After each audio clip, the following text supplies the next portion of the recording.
actually in Mia's presentation, and that I personally felt as well, is also, I think revolutions are also as much about spectacle as about, like a change or a collapse of the regime. And this is exactly what Mia was talking about in terms of celebration. So I'll talk a little bit about this.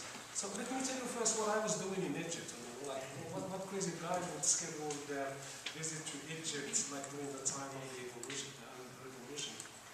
Interestingly enough, I was there actually to develop a new SIT program in Egypt. So, and in general, actually, what even more interesting, one on urbanization and development.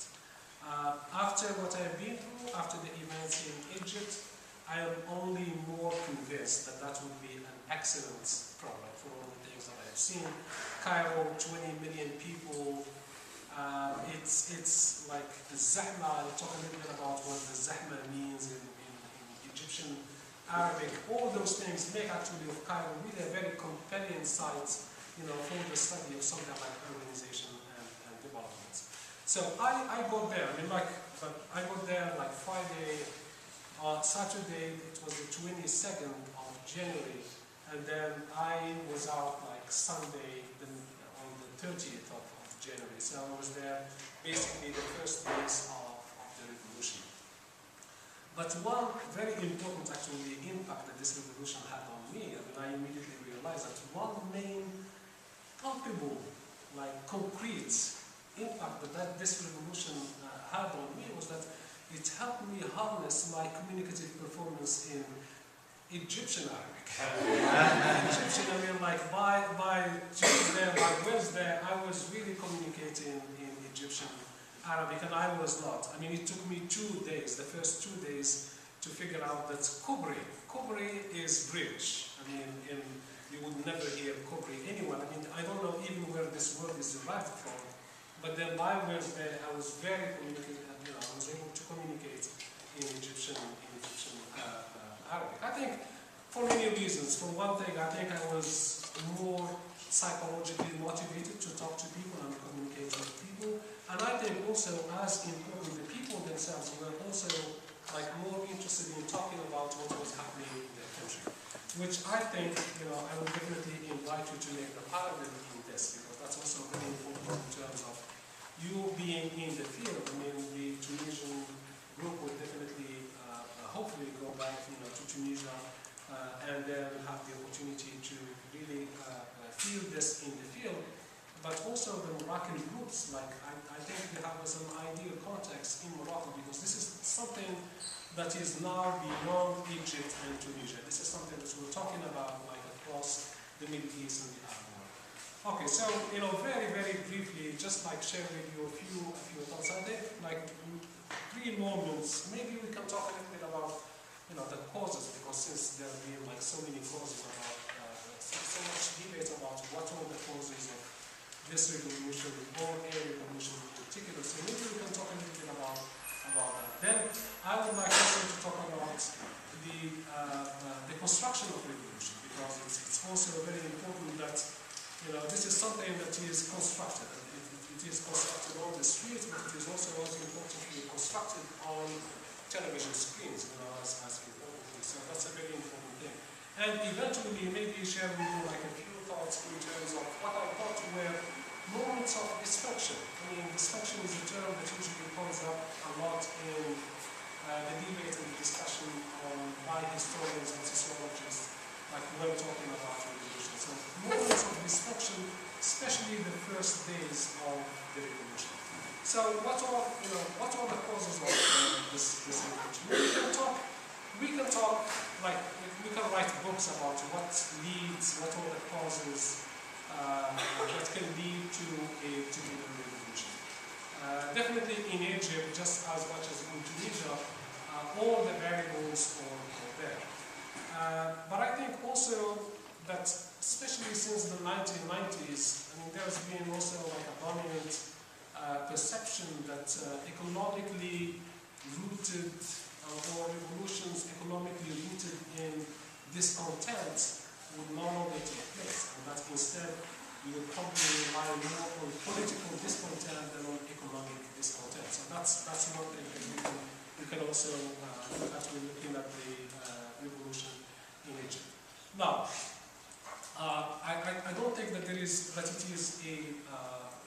secret to anyone, just in terms of like the economic situation in Egypt, or for that matter, in quite a few like Arab states, Arab countries.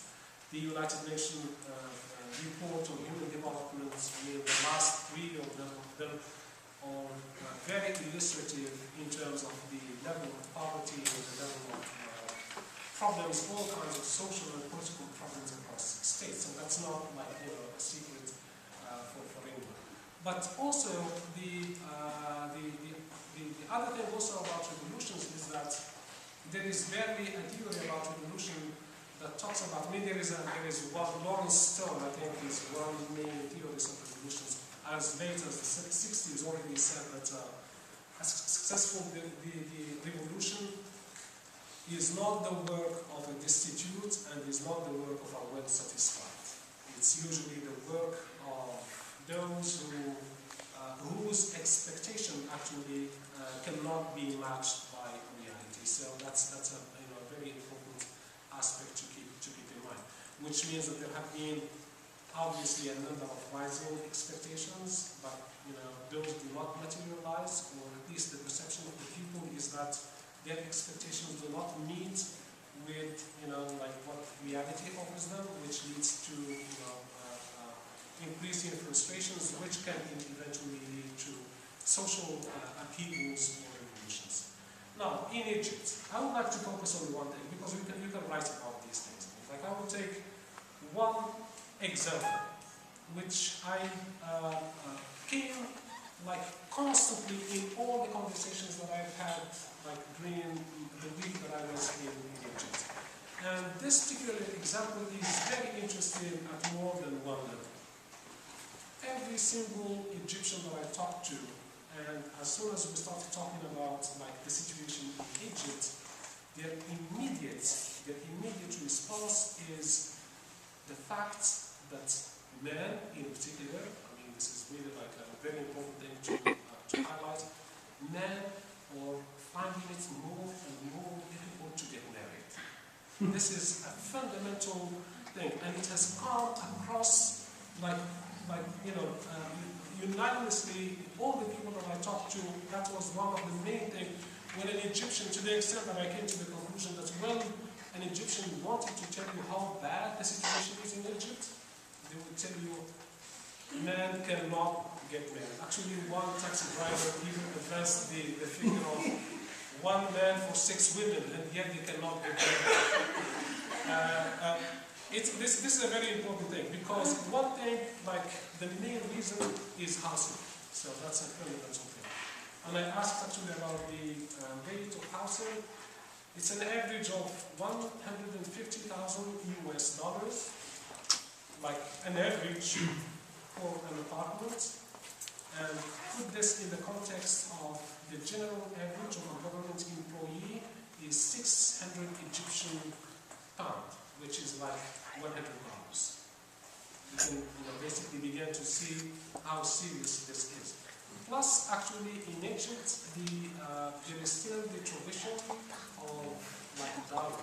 And dowry is not only the work of like the future husband or his family, but it's also the work of the bride's family, which means that it's not only the man actually, but also the women cannot get married because their families cannot provide them with dowry. So, why is this important? I mean, it is important because it's very much telling in terms of the economic dissatisfaction in the country. It's very much telling in terms of like all the economic and social problems, but also, as importantly, I think this is very much telling because it kind of like frames the social upheaval or the social revolution within the framework of ethics, and gives an ethical explanation to quote-unquote justify, what is happening. This is like, the lay person telling you it is ethically acceptable that we have that the system, that the regime collapses because this is a regime that is not even able to provide, for this medium that can prevent our young men and young women from straying off the path and can get them to live according to the values of the religion. So that's a very important thing. I mean, it's not only like you're asking for the collapse of the system, but you're also summoning on your side ethical justification for why the system needs to collapse. So I think that's a very important thing. Okay. The other thing, I mean, this is also like something that came up, and I think this was the organizing principle of the first protest for the first Anger Day on Tuesday. Tuesday it was like January the 22nd, and this is Al-Fasad. Does anyone know yet what Al-Fasad means? Al-Fasad? Al-Fasad? Corruption. At all levels. I mean, at all levels. I mean, like this is the first thing also that people tell you when you talk about like the regime or the system in Egypt.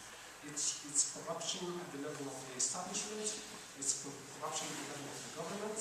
It's corruption at the level of the political system and the political institutions. And that translates into all the forms of corruption, including like its nepotism, its clientelism, and obviously systems like these they benefit a minority, but they also exclude like most of the people to the extent that eventually you kind of like become very angry because you don't feel that you are in an environment that can guarantee even basic rights for you without you also playing into the corruption of dominating the country. Okay. The day of Tuesday, that was January the 22nd, that was the first actually demonstrations following the Tuesday of Anger. Now, the Tuesday, I mean, like all social revolutions, they need what sociologists or historians would call accelerators or precipitators. I mean, in the case of Tunisia, I think the self-immolated young man acted as accelerator or a precipitant for what happened afterwards. In Egypt, interestingly enough, there was no such thing. I mean, as an event that happened in this time. But it all started on that Tuesday. Tuesday, February the 22nd, it was called the Tuesday of Anger. Now, what was that Tuesday? To me, as a Moroccan, was mind-boggling. The Tuesday of Anger was a holiday. And what kind of holiday was that? It was a police holiday. It is a national holiday for the police. The whole country is supposed to celebrate the police. At night, and I was walking around the city, police stations, literally police stations, were all decorated in all the kind of like Christmas lights that you have. Literally, I mean like the main entrance of the police station. Now Egypt has like about 2 million police officers, which is like huge. I mean, we can talk. I mean, this is a very impressive, like coercive system. And it is most hated by the people. It took me a while actually to figure this out, but the people hate the police. This is also for a Moroccan, even from my perspective as a Moroccan, people hated the police and they loved the police. At first I was like talking to people and people were calling actually for the military to interfere, and I was thinking like, how can they wish for something like this? I mean, literally. And then I realized that in fact they loved him. And they loved that for many reasons. I mean, for one thing is that their country has been involved in, an area of conflict for decades. This is one. But as it was also explained to me, more importantly, every single Egyptian is bound to do their military service after, college. Which means that in every single family there is someone who's been to the military. And then there is the perception that the military is actually the least corrupt, if not very corrupted, institution within Egypt. So that was extremely important. So on that Tuesday, the Tuesday of February, it was also very interesting because it started. I mean, I spent a very normal day. I did that day I did what I think tourist guidebooks will tell you to do, like in terms of the tour of the old Cairo. So I did all that, and then eventually at the end of the afternoon, I joined the Tahrir Square. I was, by the way, based like about 5 minutes walk from Tahrir Square. So I could literally walk to the square. And it was a very peaceful, actually, demonstration. And not only peaceful, but during that day, the demand was not like the departure of President Mubarak or the collapse of the regime. It was actually mostly a demonstration, a protest against mostly corruption. And I think some of the organizations behind that, which is very interesting, were unions. One, the Union of Lawyers and the Union of Journalists. And interestingly enough, the Muslim Brotherhood, which is by the opinion of all the academics that I talked to in Egypt, is actually the most structured political organization in the country, did not actually call for that protest on that Tuesday. Not only that, but their leadership gave as recommendation the option for their members to either join in or not to join in. So they didn't really directly in the protest on Tuesday. Wednesday and Thursday were actually also very normal days. I mean, I went about my life just as if nothing was happening. And actually, I didn't know about the Friday Anger Day that was being organized until Thursday afternoon. And why is this? I mean, the information was circulating in Facebook and SMS, but it was not on any official media. It was only late Thursday that I figured that I found out that that there were protests that would be organized on Friday. And even until that moment, I never thought that social upheaval would develop into what it has developed into. Actually, I was talking. I mean, the Friday, as you have already seen here, Friday prayer is really a mobilizing force, because just for the sheer number of people that the congregation that you have in mosque, you can do anything that you want with a Friday congregation. And I was talking to a friend there, and he told me this anecdote, which I found very interesting. He told me that the mobilization post the Friday prayer was already tried in the past by opposition. I think the Brotherhood tried that in the past. And this was the response, the strategic response of the government. What the government did was that they asked the imams, the leaders of the prayers on the Friday, to just stretch the sermon. And the friend was telling me that, was in a mosque where the imam actually delivered the sermon in 2 hours and a half. He wore everybody out, and then eventually I think the idea was for the police to have all the time to control all the exits before people were left out.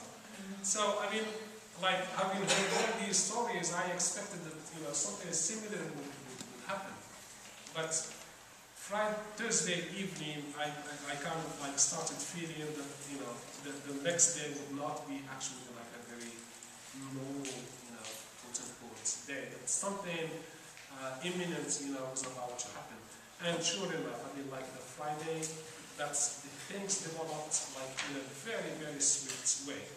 And they developed in a very swift way. As far as I'm concerned, this is why I said, like, I agree very much with Munir, just in terms of, like, what the glimpses or the view that you get of a revolutionary process. As far as I'm concerned, things developed in a very fast pace on television screen. I mean, you watch Al Jazeera, you feel that the entire country is upside down. And then I would walk out and people are walking on the street. And at one moment, I mean, there was a group of young men, like to me, they really felt like, the group, the crowd that you would see after a soccer game, especially an important soccer game. And there were celebrations, there were things would eventually radically shift late Friday afternoon. And that late Friday afternoon, the decision was made to pull out the police from the streets. How did they do it? I have no idea. But for the 2 days, prior to Friday, that it was extremely impressive. Like literally, all the main boulevards, all the underground bridges, like were basically, crowded with police forces, like waiting. And once that decision eventually was made to put the police, they vanished. And the time the military took over, but tanks cannot protect, obviously, everything. Tanks, they usually go straight to some strategic buildings and institutions, and they couldn't basically protect anymore. So that was the night that was actually very difficult, I think, for Egyptians, given the looting that happened. I mean, like prisons were stormed and detainees were released. There was looting. There was even, there were attempts to even get into the Egyptian Museum, which would have been, basically like a universal catastrophe. Everybody is happy that did not happen. So the next day, 7:30, immediately after the curfew, I was out to the airport, but it took me 48 hours actually to board the plane. And I could actually also write a chapter just on the 2 days I spent at the airport, but I spared you that. Now, I will end with the dysfunctions, just very briefly, moments of dysfunction in this. I mean, one dysfunction is obviously what happened on the streets, but that's how we want to talk about that. One dysfunction that I noticed was like especially on Friday, there was a long moment like of, what I thought was really like power vacuum. Things were happening on the streets. The government was out. The Egyptian television proved to be even more opaque than the Moroccan television. I mean, the country was like boiling, and the Egyptian television was, handing all the mics to all these correspondents across the country, and everybody was saying that heaven on earth, so nothing was happening. And I think that also added to the frustration. And then they announced a speech by the president around 6 o'clock. He spoke actually around midnight. And for that time, nothing basically was happening, except what was happening out like on the street in terms of looting. Now, one may actually think that they did that on purpose to sort of like create like an environment of insecurity, so that everybody, would start thinking, we're better off with this regime.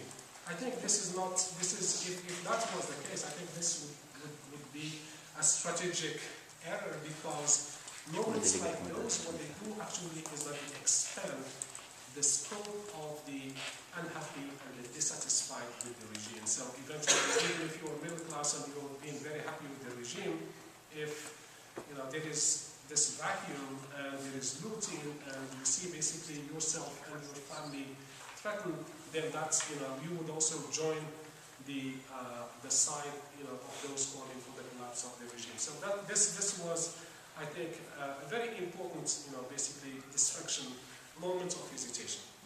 The second one is worse. I think that was the most difficult moment for me, at least, in all this, was the decision to cut down internet, phone, and all means of communication. So frankly, there was basically no way to communicate with anyone, anywhere, which was tremendously frustrating. Of course, the decision was made, to short-circuit, to anticipate, just like what happened in Tunis, like the messages on Facebook and SMS were circulating the information, so the government meant to, block that. But eventually, what it did, it basically turned everybody again, on its back, including businesses, including banking, including governments. I mean, like Hillary Clinton herself came out with, a statement saying that this was like unprecedented and unacceptable to just cut down the country from all connections with the rest of the world. So I think that was also like one moment in which I think the government was still thinking through what to do. Eventually, as far as I'm concerned, I think the government eventually, and the regime, that matter, proceeded into this stage now where I think they are, is a stage of like, kind of like a negotiated transition. I mean, a negotiated transition, one way actually to proclaim that, I mean, they need to do two things. For a negotiated transition to be successful, you need to have like a credible opposition that you can negotiate with. I think this is exactly what they are doing now. They're trying to build that because over the 30 years, I think the regime has basically dismissed all the opposition parties and all the opposition figures, and now they're trying to build something around that. And I think also, this is also one way for the regime to say that political change does not threaten them, that they're ready, to go into this. We'll see how these things develop. One final moment, just like this is a historic moment for you, by the way. Just being here at this time in this part of the world, for a study of language, and also for the study of issues around human rights, around identities, around transnational identities. I think this is a wonderful moment for you, and I will be definitely looking forward to reading all your ISPs, because I am sure that there will be breakthrough ISPs by the end of this semester. Thank you.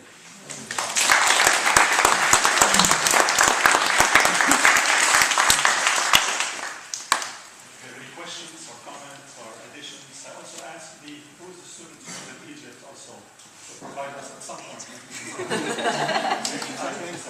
do it at any time. But Saeed and you can pick those who are raising their hands. Yeah. Okay. So a question that I think all of our parents are wondering: how will this affect Morocco, if at all? Like what is happening I think we all hope that this will have a positive impact, on the entire region.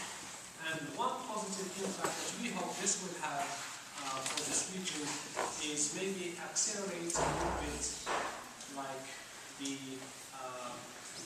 reconstruction of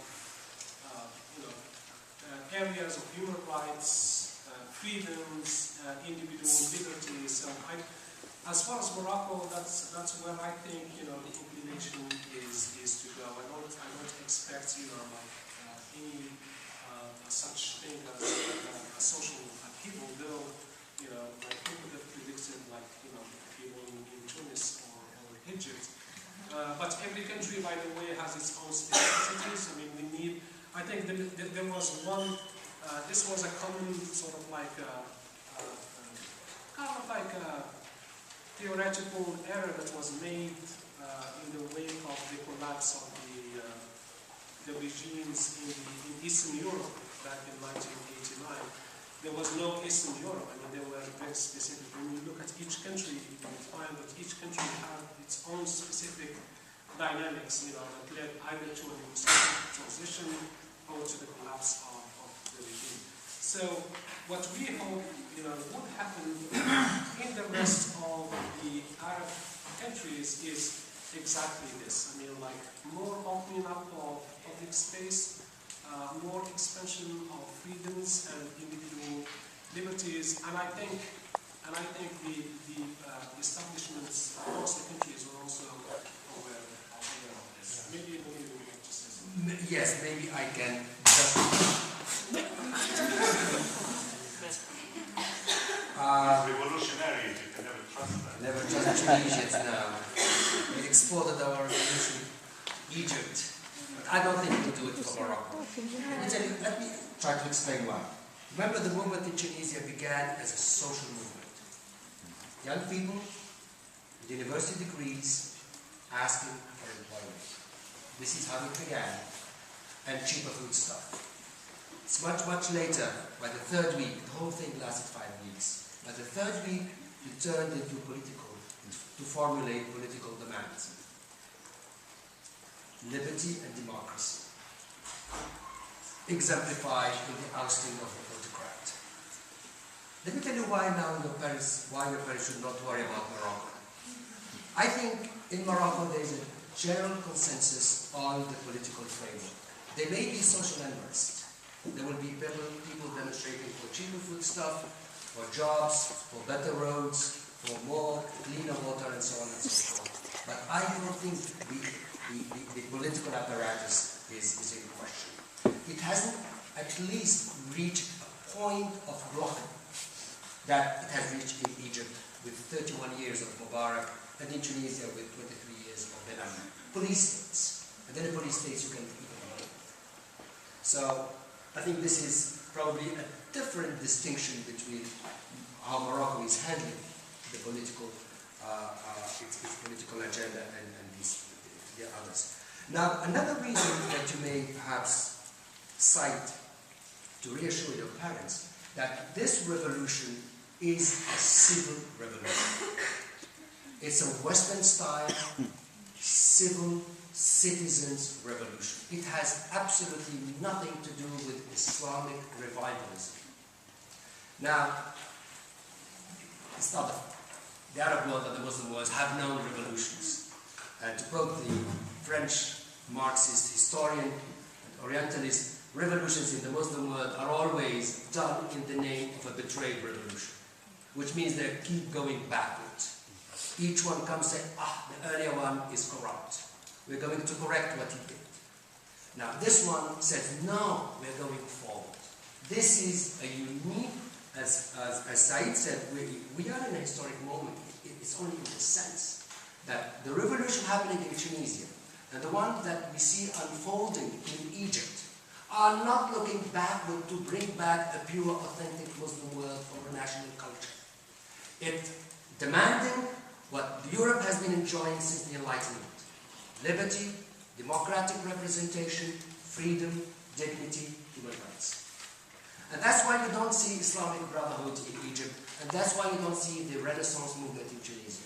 Or at least they don't have a voice in this. It was done by young people connected to the world through the globalized network of social networks, and they know what they want. They want to live in a democracy, like a liberal democracy in Europe and America. So, in fact, revolutions are not successful when the autocrat is escaped out, nor when a monarch is beheaded. No, the real work begins now.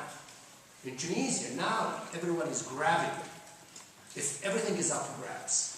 People are demanding better wages, people are clamoring for instantaneous employment, political factions and parties and movements are rising from nowhere. So the real work of representation and democracy is beginning now. It's not when Ben Ali left that blessed afternoon on the 14th of January. I just want to comment on your comment about Facebook and social networking being over-exaggerated.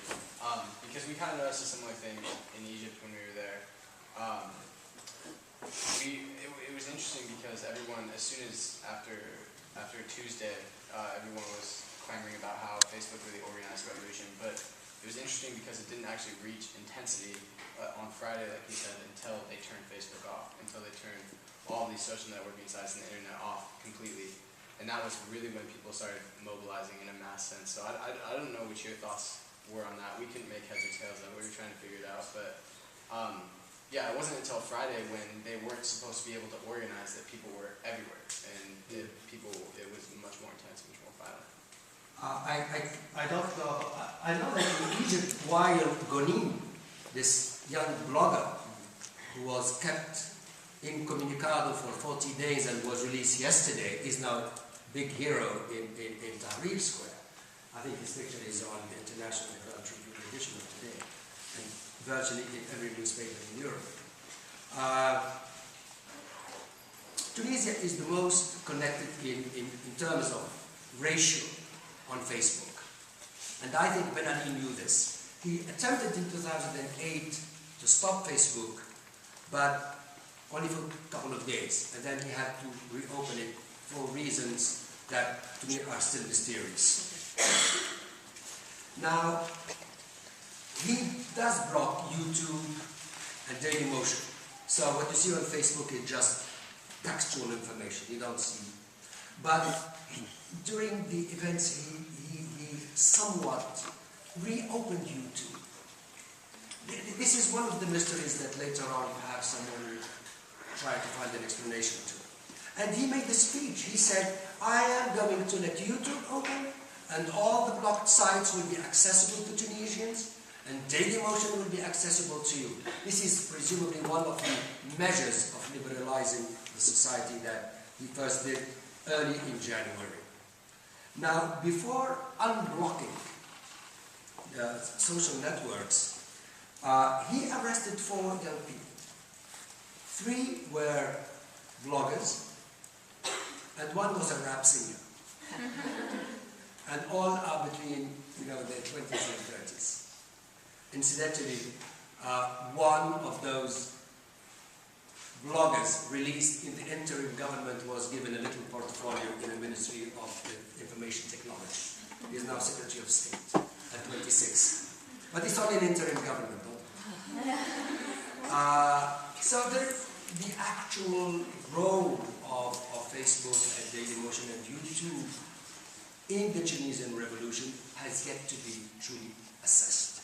In my view, what it did immensely is all the time to present an information that is in contradistinction, that belies Ben Ali's media.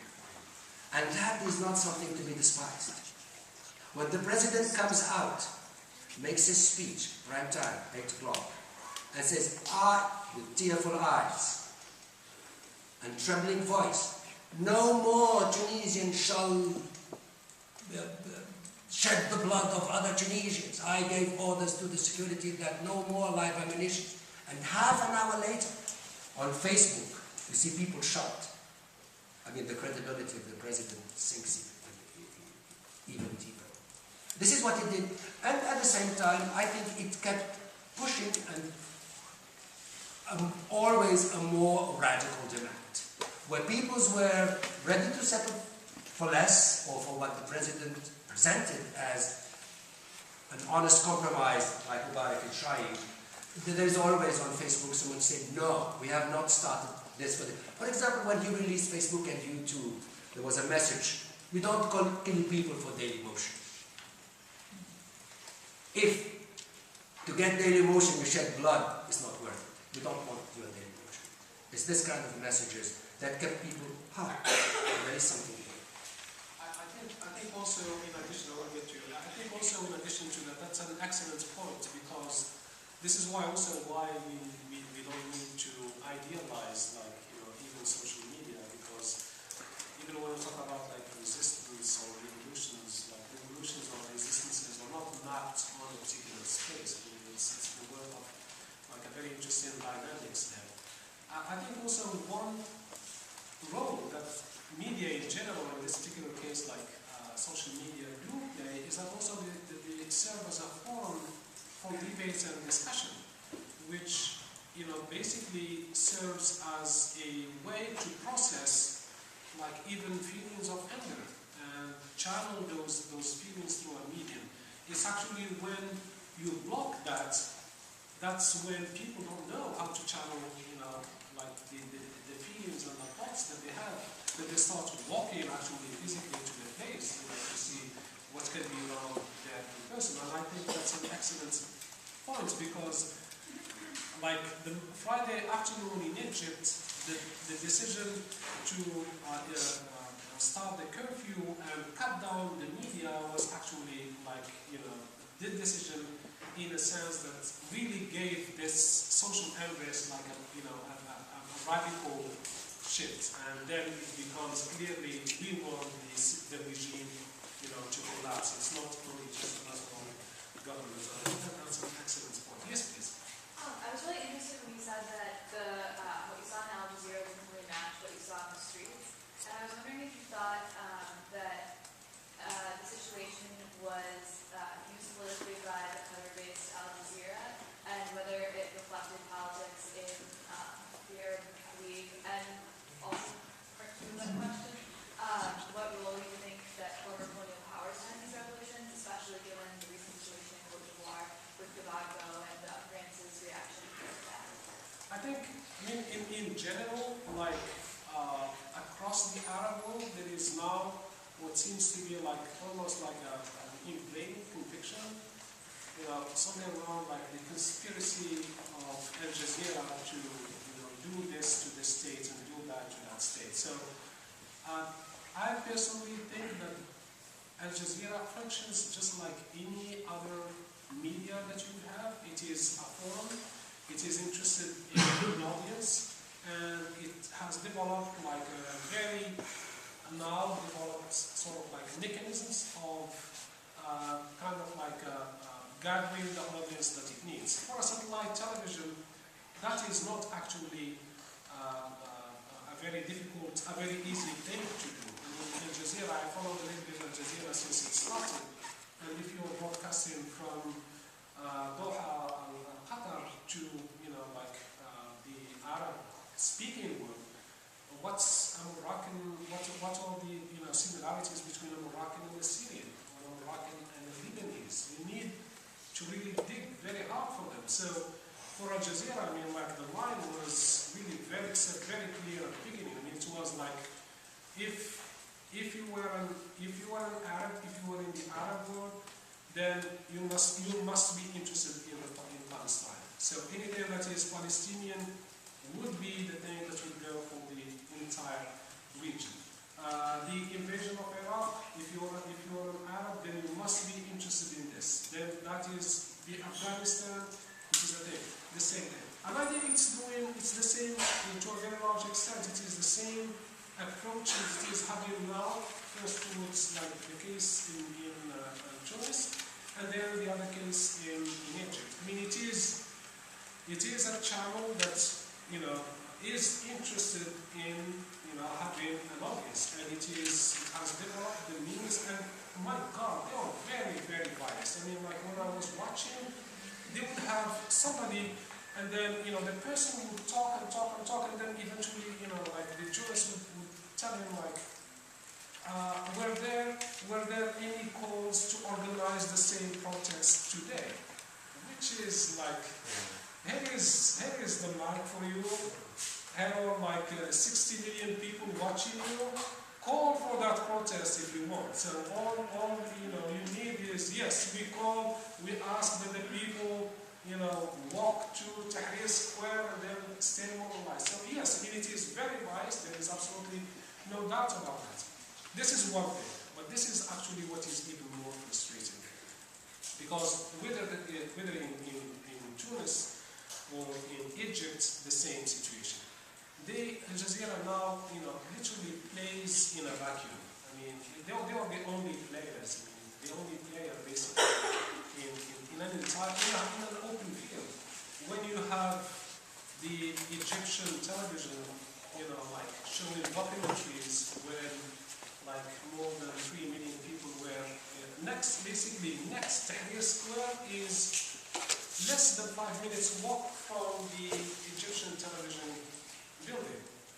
When you have the Egyptian television, giving its people that, and then you have Al Jazeera, approaching coverage from a different perspective, of course, people, they know actually where to get, where to go for the news. So it's a very interesting, actually, dynamics. We only have 15 minutes left, and we want to hear as many questions as possible, so I'm requesting from the speakers to be as brief as we can when we respond. Can I ask a second part?